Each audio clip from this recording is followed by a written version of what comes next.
देखो, पराई स्त्री के ऊपर जो बुरी नजर रखता है उसके लिए क्या सजा मिलता है। जो पराई स्त्रियों को बुरी नजर से देखता है उसको कौन सी सजा मिलता है। ऐसे व्यक्ति जीवन में कभी तरक्की नहीं कर सकते, ऐसे व्यक्ति जीवन में कभी आगे नहीं बढ़ सकते जो पराई स्त्री को गलत दृष्टि से देखता है।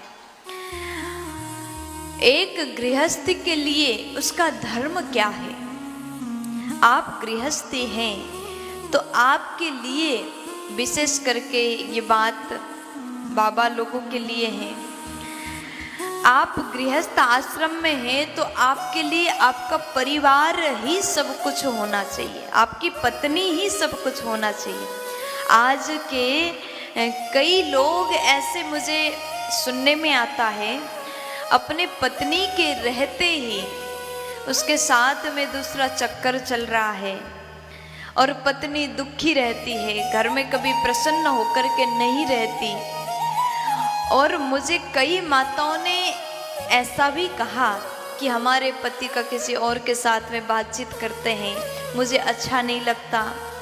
लोग कहते हैं, माताएं कहती हैं, लेकिन इस बात पर थोड़ा गंभीर से विचार किया जाए तो आज के लोग गलत राह पर जा रहे हैं। एक पत्नी के लिए उसका पति ही सब कुछ होना चाहिए और पति के लिए उसके पत्नी ही सब कुछ होना चाहिए। हर बार लोग कहते हैं पतिव्रता धर्म, हम लोग कहते हैं, बहुत लोगों के मुंह से आपने सुना होगा, पतिव्रता धर्म का पालन करना हर पत्नी का कर्तव्य है, पति के आदेश का पालन करना पत्नी का कर्तव्य है, ससुराल में सभी का ध्यान रखना पत्नी का कर्तव्य है, घर को संभालना पत्नी का कर्तव्य है।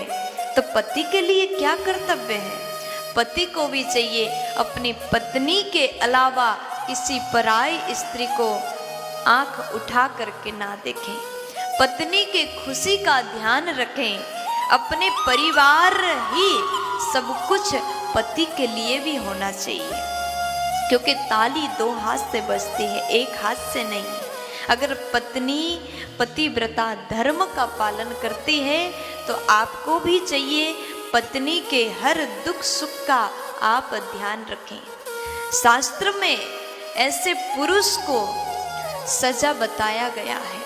अगर कोई पुरुष अपनी पत्नी के रहते पराई स्त्री को देखता है, बुरी नजर से देखता है, तो उसका कभी कल्याण नहीं हो सकता, ऐसे पुरुष का सर्वनाश होता है।